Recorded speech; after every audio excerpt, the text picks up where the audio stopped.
Welcome back to another episode of the Better Events Podcast. I'm Logan Clements, one of your co hosts. And this week, we're going to dive into a topic that can sometimes make you feel a little bit uncomfortable because we're going to be talking about money, finances, and specifically about managing your finances as a small business owner.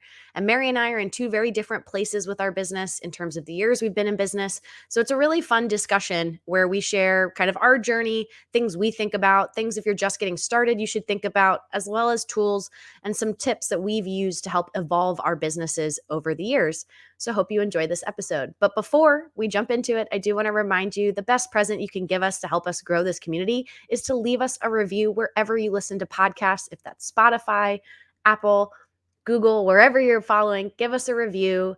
Give us 5 stars if you feel like you're gaining something from this episode. We really appreciate you taking the few minutes to do that.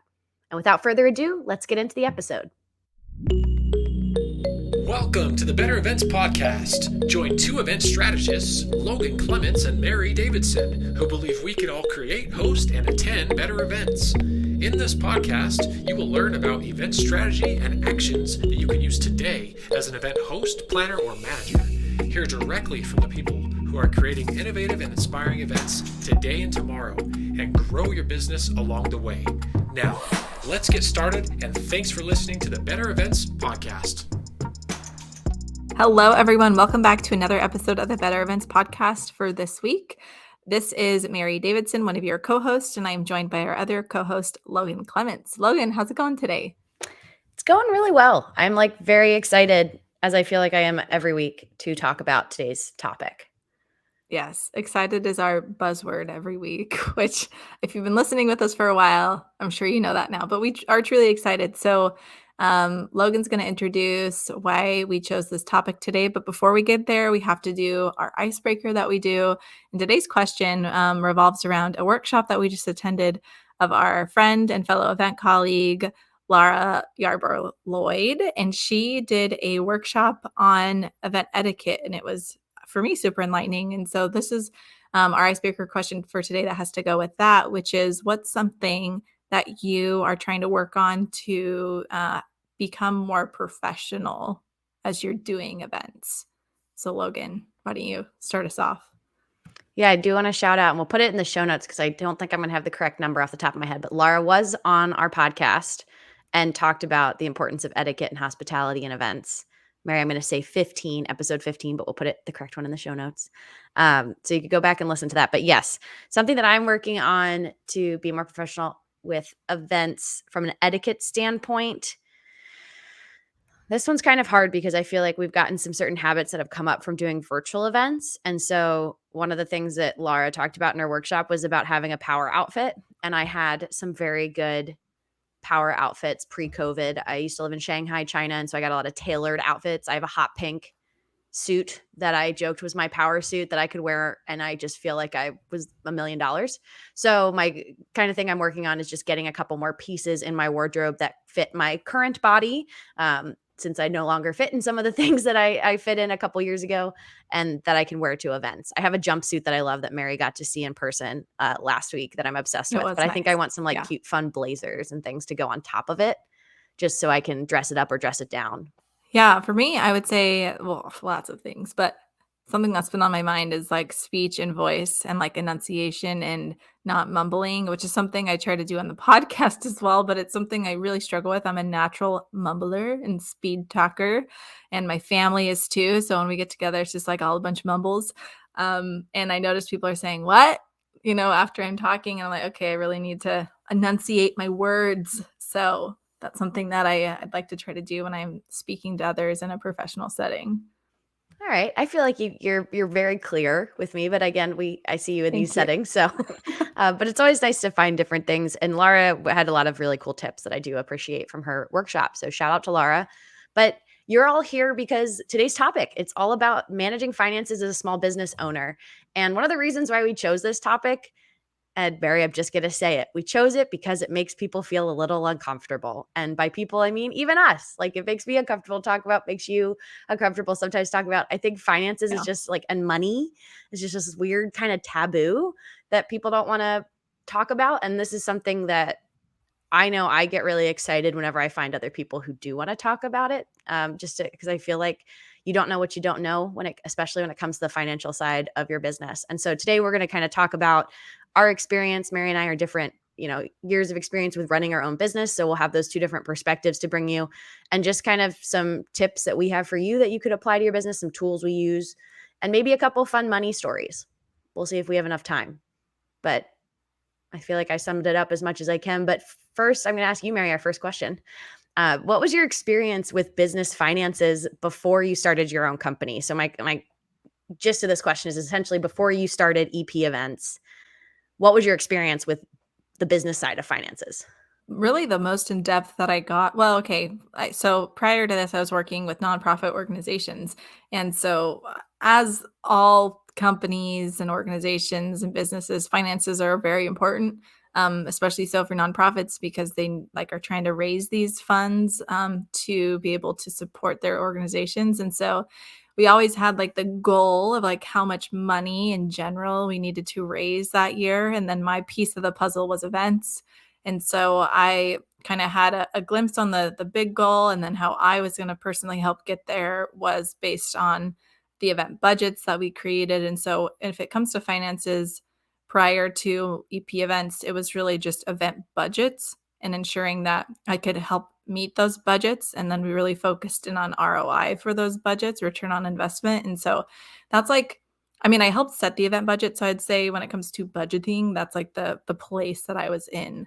So yeah, that was me. What about you, Logan? Yeah, I was pretty similar. I was also at an agency, and so I was in charge of putting together proposals for clients, and we did both marketing skills as well as event skills. So I was very much a part of that process and kind of understanding our internal costs versus what we were, our external costs of kind of what we were charging the client versus what it cost us internally as a business. But it was very much on that kind of micro level of project by project. And I know for me, it was something that most companies, I feel don't give a regular employee, access to their company books or anything like that. Right. But it was one that I remember I enjoyed having that roadmap of kind of when we created a budget and then working off of it. But I often found the creation of the budget, of knowing how much to charge for something, to me felt very foreign and just kind of hard to understand, especially when I was new to the industry or new to a kind of service we were offering. But that was something that I know then when I started my own business, I was very stressed out about, because I feel there was just things I didn't know, and not many places I could turn to for very clear directions, especially as an event pro, starting an event business, a solo business that was just me. So I had a little bit of experience, I will say. I felt okay with a profit and loss sheet and balancing a budget, but a lot of times I didn't understand exactly how the taxes worked and things like that. But Mary, as a business owner, as a business owner, what's one word you would just use to describe the financial side of running a business? I think I always do this. I can't think of one word. I'm going to give two words. One, because one's positive, one's negative. And the positive, I guess, is that it's necessary. I think the finances are necessary. The negative piece is that they are overwhelming. And what I mean by that specifically for me is the strategy behind finances is overwhelming to me, that piece. Which is why I was not super thrilled about this episode, but it's important. I am glad we're talking about it. And we'll hash that out a little bit more as we talk, and I can share more about why that is. But for me, it's overwhelming when it comes to the strategy piece. So yeah. What about you, Logan? What's one word you'd use to describe the financial side of running a business? I think I would also say stressful. Now, I think this is something a word that I'm moving away from with the help of others, because I'm outsourced. The other word that came to mind was outsource, in terms of getting help. Yeah. I recently found I do voice memos every so often on my phone when I'm a talker. If you can't tell, podcast listeners, I like to talk things out. And often that's how I process things, is I talk, and I'll usually talk to a friend or family or somebody. But occasionally there are times when I can't find anybody to talk to. And so I learned I could just talk to myself in a voice memo. And I listened back to one that I recorded back in 2017, which I started my business in 2018. I started my business in 2016. So I was 2 years in, and it was all about my business and how stressed I was from just the financial side of things and figuring out how to go after these big projects that I really enjoyed that wanted me to travel, which sounds so cool and fun, but then figuring out, okay, how much do I make the client, how much does the client pay for? How much do I pay for just because I want to go to this cool opportunity? And at the same time, how much should I be paying myself? Should I be paying myself? All those questions were really stressful. And I think that's something that now I've learned I can outsource some of the more stressful aspects of the business finances, like taxes. Folks, if you're listening to this, we're almost coming up on tax season. I already have my accountants helping me like gather paperwork and things like that. And that was something when I first started my business, I remember going, I have no idea what I'm supposed to keep track of, what papers I need, how much money to save for them as the year goes on. And so that's something that I always aspire to do better. Mhm. I'm glad you mentioned, like, all those little tidbits of finances because finances is, like, this huge, large, like, category, but within that, as far as events and running a business, there's so many, like, little pieces that you mentioned, like outsourcing, like pricing, like, paying yourself, so there's so many components, and to me, I think that's why it becomes overwhelming is because there should be, like, a strategy behind each, and each one is a little bit different. And so it's like, for me, I guess baby steps, right? One little thing that we can do to improve to aid in our financial journey, I guess, as a business owner. Yeah, no, and that's something that if you're thinking about starting this business, if you're new, I think, and listening to this episode, it's one of the barriers I feel like to starting a business because it feels just so overwhelming to try to think about all these financial pieces. So I think, Mary, you hit on something really important there that it does make it more manageable if you just hit on, one of them. And also knowing your business and the way you do the financial side of your business, like, will evolve. It will change. How I did my finances when my first year of business to now being in my sixth year of business is very different. And I think that's okay. And it's okay to feel overwhelmed, but also know that you can kind of change and improve how you're doing your finances. I also will caveat that we do events and that's what brings me joy and the financial side of things. Like I enjoy budgets for event budgets, but doing like a company budget or some of these like financial things as a business is not why I went into business. And so that was one of the big things for me is as I started making more money going, what can I get off my plate? Because this is not what I don't love doing this part. And I want to have more of myself and my time to do the parts of my business that I love, which is the doing of the events. And so that's something that I know has been helpful as I've grown, but something when I first started my first year of business, I couldn't have afforded paying somebody, $100 a month to help me with my books. I just couldn't afford that extra cash. But yeah, that I think it's very important to know that you can break it down into small pieces. Yeah, and one other note, not to like segue too much so we don't have to dive too deep into this, but something that was helpful for me is if you kind of have that like entrepreneurial mindset, there are many businesses out there in the world that take a lot of capital and investment to start, and being an event planner, in my opinion, isn't necessarily one of them. It depends how you are going to go about so many things. But in general, there's not like a ton of stuff that you physically need to be able to start your business because it's really yourself and the service that you are offering that you are providing. And so I guess that's the hopefully motivation for anybody who's listening that might be thinking about it. Of course, it's good to have like reserves and things like that, but it's not, in my opinion, as necessary if you're going to be an event planner that doesn't have inventory and stuff like that. That's a great, great point, Mary. Yes, you don't need a lot of it's called bootstrapping. I didn't know about this until a year or two into the business where you're self-funding essentially everything you need. But you're totally right. I mean, depending what aspect of the business, it's very different if you're trying to start like an event rental company where you Yeah. either need to like purchase a bunch of things to get started. So you probably need a loan or funding versus if your service is just your product is service based where it's just kind of your time. The thing for me, and we've talked about in other episodes too, was the kind of the catalyst for me to go out on my own and start my own business was knowing that I had clients who I had worked with full time would continue to work with me freelance. And so that helped take some of that initial stress off because it wasn't Right. oh, how am I going to get my first client? It's going, I know I have two people that will pay me part time and I will essentially pay for my minimum expenses. And then it's just figuring out how to grow from there. But it is something that there's stressors. The freedom you get from working for yourself comes with some of these stressors of like your company pays your taxes for you when you work full time. as you own your business, like you have to figure out how you're going to pay your own taxes and retirement and some of those other fun financial things that, like, if you can't see, my palms are like already sweating as we talk about them. Yeah, there's a lot. And while we're talking, we should shout out some books, Logan, because I feel like there's a ton of financial books. And I'm just going to shout out really quick. There's one that I actually haven't fully finished reading, so this isn't like a full recommendation, but I found it helpful so far, which is Smart Women Finish Rich. And we can link all of these. But um, I enjoy that one.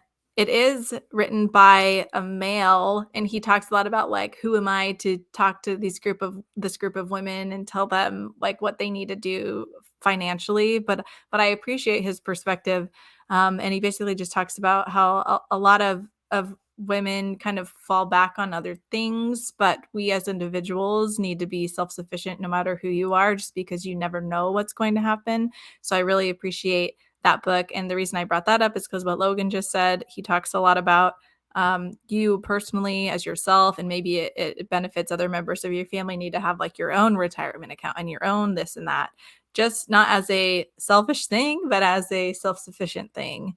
So I really think that book is important. So I'm going to plug that real quick. And we've talked a lot about, like the stresses of the financial bit. And so Logan, who do you go to for financial advice as a business owner? Yeah, I definitely had a little bit of privilege coming into being a business owner because my dad owns his own business, and he went out on his own essentially in 2008. A lot because of the recession. So he, again, wasn't necessarily, he had an entrepreneurial mindset, more just circumstances, but then found that he loved it. And so when I first said I want to start my own company, it's going to be an LLC. Okay, what do I need? I really turned to him just for understanding how taxes work, and he helped me with my taxes for my first couple years. Now they've gotten a little complicated because I technically live in Seattle and my business is now Seattle and Pennsylvania where I started it. But he's one that I always went to and I still go to for advice, especially when it comes to retirement and some of my long-term planning things. And then more recently, I will say I've leaned on folks like you, Mary, and a lot of our other awesome women who work in events, and men as well, for just kind of advice that's specific to events, to event planning, and something like I want to dive into. It's very difficult, I think, with events sometimes because we have really busy months and then we have really slow months. And whenever I've gone to like a financial advisor or someone who's a little bit older and more seasoned, but not in the event industry, they often don't have the best, like the most practical advice for me. So I found it's easier for me to talk to other people who are in and experiencing what I'm experiencing to see kind of what do they do to balance out the fast and the slow months. How about you, Mary? Who do you go to for financial advice when it comes to your business? Yeah, similar to yours. My dad's his background is in banking, and so he's a certified financial planner, which is super helpful. And so he's just good at talking through things like you're saying. But then when it does come to more event specific, yes, definitely talking to people like you, people like in the industry. Also, I do have an MBA, not to like push it, but I took Ooh la la. accounting and economics classes. But all that to say is actually not a humble brag, because I hated those classes, and I felt like looking back, I definitely did not retain what I wish I had retained, because I was like just trying to get power through it. And so though I have the education, it's not something that I've really been able to hold on to in that aspect as much as I would like. So turning to people is extremely helpful. The one thing I'll also say is when speaking to other event professionals about, financial stuff, um, I found a lot of people have advice and they're like, "Oh, you got to be doing it this way. And if you're not, you're totally missing out." And I know they mean well. It comes from like a really good place.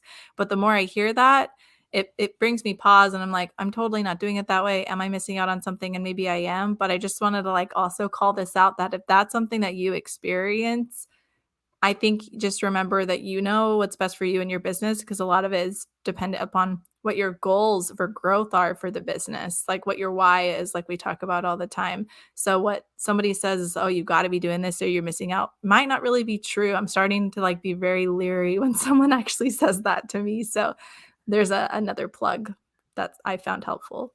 Yeah, which I think caveats what we're talking about. And we've talked about this with other aspects that, when we talked about productivity, these are tools that work for you and I, Mary, but they don't necessarily, it's not a one-stop solution. I will say my financial structure and how I deal with kind of my business finances is definitely a hybrid of all these different bits and pieces that I've gotten from Right. different people, which I think only makes it better versus just the first person I'm talking to saying, "Oh, of course, whatever worked for you is going to work for me." You talked about resources. I've talked about on the pod a lot. Profit First. That was like a book I read during the pandemic that just blew my mind in how I do my finances because again, I know how I'm motivated and how I kind of think about other things in my life, not on the financial side. And it's just this way of creating these buckets of how you break up your money and save money for taxes. And it works for me. It might not work for you because you might be someone who likes to do it in a different way, but it was just a way that like was like, oh, I didn't know I could do it that way. But my big Mhm. takeaway from that book, if you don't learn anything else, is honestly, as an entrepreneur, if you own your business, you should be taking a salary. Like pay yourself. And I think when I first started my business, I was definitely in this kind of hustle mindset that was like, oh, I pay myself, but only like when I really need it. Like when I really need the money, then I'll pay myself. Versus now, the way I run my business in year 6, I pay myself every 2 weeks. Granted, it's a percentage based on how, like I said, those busy and slow months, but it's a percentage I'm consistently paying myself. And so that's something I wish younger me had learned and did. And I would hope for you, if you're a business owner out there listening right now, that you are also paying yourself in some way. If your business is bringing in money, that you're still finding a way to pay yourself because you're putting time into it. It's your business. You want to be compensated. And then my only other resource, and we'll link in the show notes if you like podcasts. She wrote a book, Jean Chatsky. It's called Women and Money, but she also has a podcast called Her Money and a newsletter. And I find her advice to be really interesting. She brings on guests like we do, and it's just a variety of topics that, again, I feel like you can just learn from all these different people's takes on what you should be doing financially, both personally, but also sometimes as a business owner, she has topics related to that. Yeah, and you really were kind of hinting on one of our upcoming questions, so maybe we can skip to that about balancing cash flow because our industry has like a lot of fast months and a lot of slow months. And you've probably learned this already, Logan. This is something that I'm currently learning because for me, like for this year, 2022, January was pretty slow and that's okay. But it's something I'm realizing might kind of happen again because I can tell people are, well, the pandemic doesn't help, but people are trying to kind of still figure out at the beginning of the year what they're going to be doing. And then it seems to like pick up like rapid fire and then it kind of ebbs at other certain times. And anyway, so you talked about profit first and paying yourself. So balancing cash flow, I assume that type of situation helps with that. So yeah, any other thoughts about balancing cash flow? Yeah, I think it's something that I have such a love-hate relationship with in events because you and I know this when we work events, it's very normal to have like 100 hours in a week, which if you work as like what are they called? Like a personal banker or wealth manager or something like that's an assumption when you get into the industry, you're going to be working 100-hour weeks. That's just how it works. But for me, I cannot work 100-hour weeks all year round. It's just not And remain possible. sane. Exactly. Not So possible. yes. So while I like to think I could be at that level, I would probably turn into like a monster of some form because I would be so tired.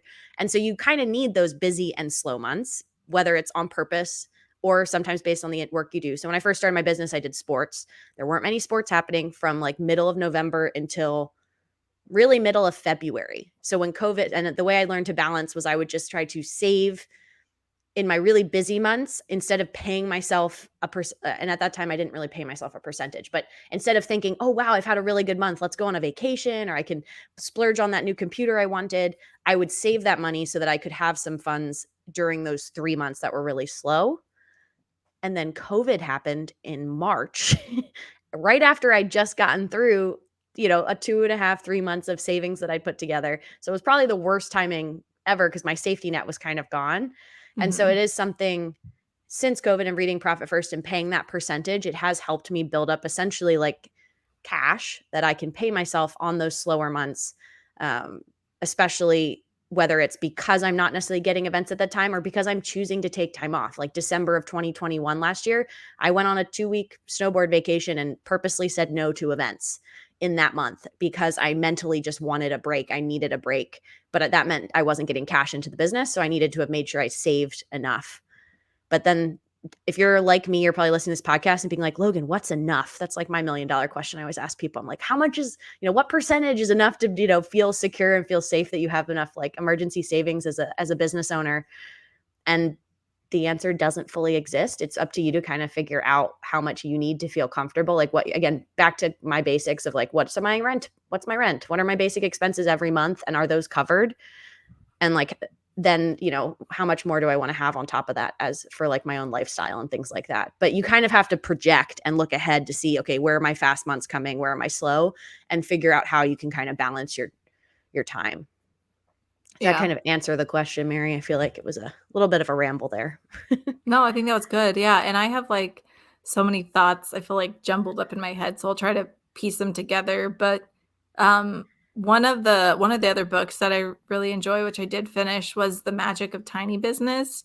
And it's about the creator of eco bags. I think that was one of like the first like reusable bag companies. And it's, when I think of a tiny business, I'm like, what does that mean? But her business, I don't want to misquote it, so you'll have to just read the book and see. But I think her business like had a revenue of like 1 point something million a year. So I'm like, that's not tiny, but it was tiny in a sense that she didn't want it to expand to this like huge thing. She wanted to keep it smaller on purpose. And the reason I'm bringing that up is because that's something that I've been thinking a lot about. Like I've probably said it in the podcast before. I actually don't even remember, but I found that each year it kind of changes for me as I'm trying to figure out what I want to do and what I want the future to look like. At one point, I've been like, I really want an agency. I want other people working for me, which is still sort of true. But the more I'm into it, I see the value in outsourcing, which was one of Logan's words at the beginning. And a lot of our colleagues do it that way. I appreciate the idea of outsourcing.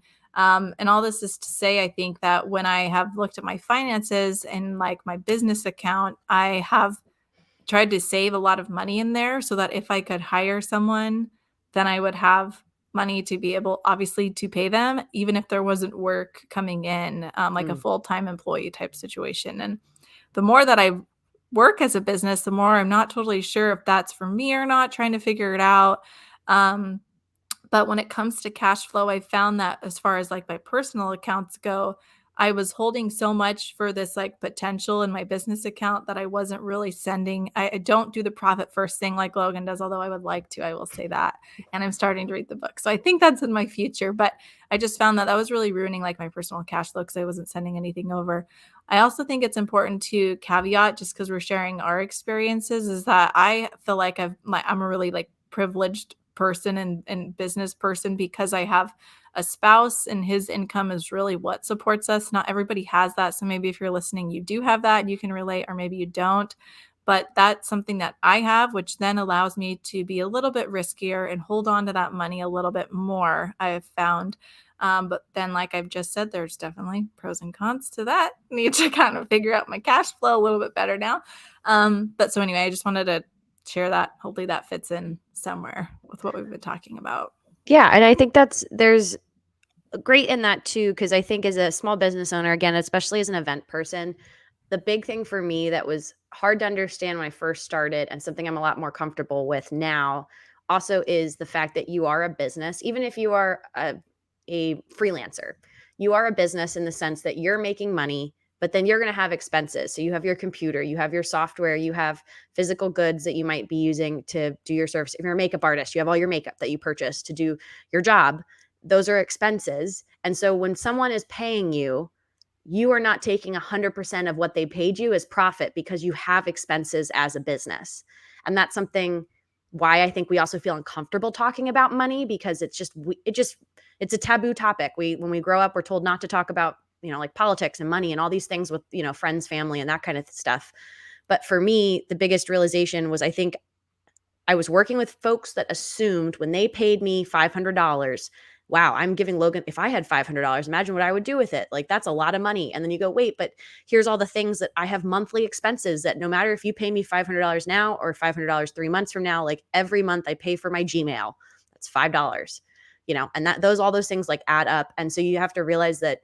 And that was when I first started my business. I would get so excited when people paid me. And then I didn't track as well as I probably needed to of like how much I was spending to get that business. And so now I have a better handle of like an expectations. When a client pays me into my account, I look at it and I go, okay. And again, the profit first thing helped me think about it. And you might think a different way. I have some other event pros I know who pay themselves the same amount every single month. And then at the end of the year, essentially like give themselves a raise if they've earned it, or, that's how they do it. But that has helped me then think about where I need to go after more business, where I'm kind of, I'm just a solo entrepreneur. So I've made enough this month. I can take a little bit of a breather. I don't have to say yes to that last minute event that doesn't feel like the right fit because I don't necessarily need it right now, which is again, and also a place of privilege I'm coming from, that hungry Logan 4 years ago would have said yes to everything just because, I wanted experience and I wanted the money. So that's something I think that helps you think about your business differently, especially if you're feeling uncomfortable about your pricing. Understanding that internally and then figuring out how you feel comfortable wording that to clients if there is pushback on your pricing, but understanding like you have overhead, you have costs, even if you're one person. And as you, like you're saying, Mary, as you grow your business, if you hire people, you're gonna have more overhead because you have more people, but that means you can also bring in more business. So you have more money coming in to support that overhead. So, each of these steps are, I think, really important if you're thinking that you want to scale or just evolve your business. Any event-related money stories, good or bad, that you'd like to share with the group? These can be event budgets too versus your small business finances. I knew that maybe this question was coming, and I was trying to think, and I feel like I can't think of any like worthy stories. So I'm gonna pass it back to you because I feel like you have one, and I don't know if we're thinking the same one, but I do think it would be interesting to share the miscellaneous one or whatever you have in mind. So I'm gonna pass it back to you, actually. Thank you for giving me a hint. That wasn't the story I was thinking of.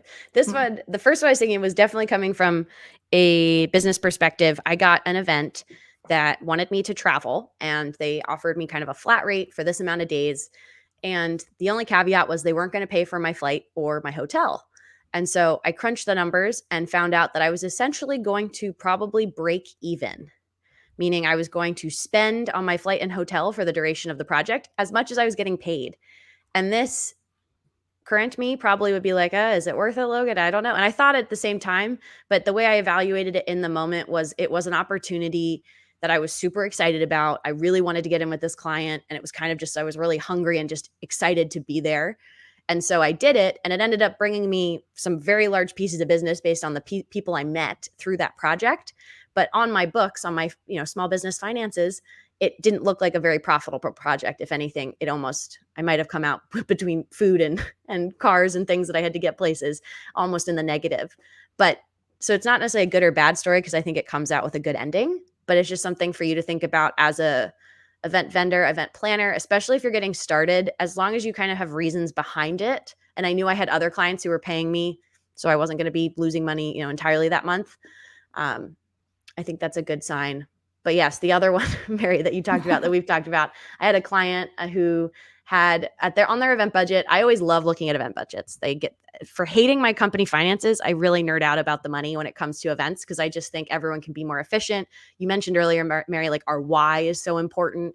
And so for me, I'm always really big on just like intentional spending. And that's how I approach my business and how I make budgets. Like there's always intention between the number of people I'm trying to bring into the event or, what we really need versus what we want. And I had a client who I was looking at their budget from the year before, and they were like, we're looking to, they want to save money in certain ways. And one of their line items on their budget was miscellaneous. And it was like $13,000 for miscellaneous.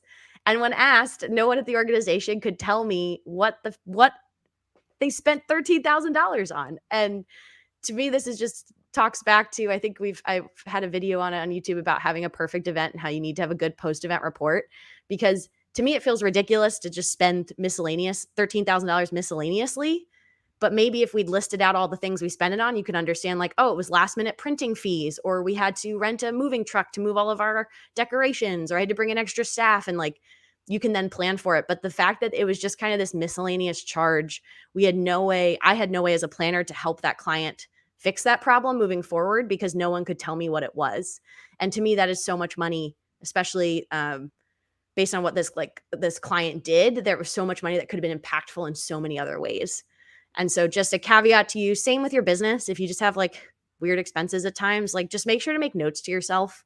I use QuickBooks to balance my books, and I make notes. Even like, an Uber or a Lyft ride will come through and it just says like Lyft ride and then gobbledygook numbers to help myself out. I can in my memo write, my Lyft to the event venue or something. And it's just like helping future you because you don't want to be like this client who's looking at their budget being like, why did we spend $13,000 and we have no memory of how or why we did that. We've covered a lot today, so hopefully you as listeners got to just kind of hear our perspective. We weren't, trying to give advice necessarily today, but it's important, I think, to share experiences. So hopefully you gained something from it. And We that probably then, also should go have ahead. caveated at the start that we're not financial advisors, but Yeah. again, this Yes, is we are not all financial from advisors. this is all Absolutely from not. yeah, this is all Yeah. from personal experience. But I also, before you jump into our bonus Yeah. tip, Mary, I did want to ask our listeners if you have any questions that have come up for you or how you feel about the financial side of your business. Feel free to send us an email or message us on Instagram. We love hearing from you guys. And again, we're trying to build this community. And just so if we can answer any of those questions, or if you want us to go find an actual certified financial planner to help you answer those questions, we can have them on the pod sometime. But Yeah, great idea. yeah, I think, Mary, it's time for our bonus tip. Yeah, so my bonus tip today is like a little cheesy, so bear with me, but it is what I chose. So I have these little empowerment cards. I will show you if you're watching our YouTube or Spotify video podcast, but hopefully that was not mirrored. But it says, do more of what makes you happy. And I chose that one for this week for like me to look at throughout my week because it was resonating with me. And so this is just our friendly little bonus tip to remind you to do more of what makes you happy. Maybe throughout the day, that's like taking a walk or just taking a moment, or maybe it's bigger for you, like what you want to do with your life or your job. But there's my bonus tip for the day. Just try to choose one thing that you can do to make yourself happy. Pick that one thing. Mary, that's so great. Great positive note to end on this. But thank you so much for listening to another episode of the Better Events Podcast. You can find us on Instagram at Better Events Pod. You can send us an email at bettereventspod@gmail.com. You can also follow us on Twitter, I think also at Better Events Pod, right, Mary? Yep, that's And right. we appreciate you listening, and we'll be back in your ears again next Wednesday.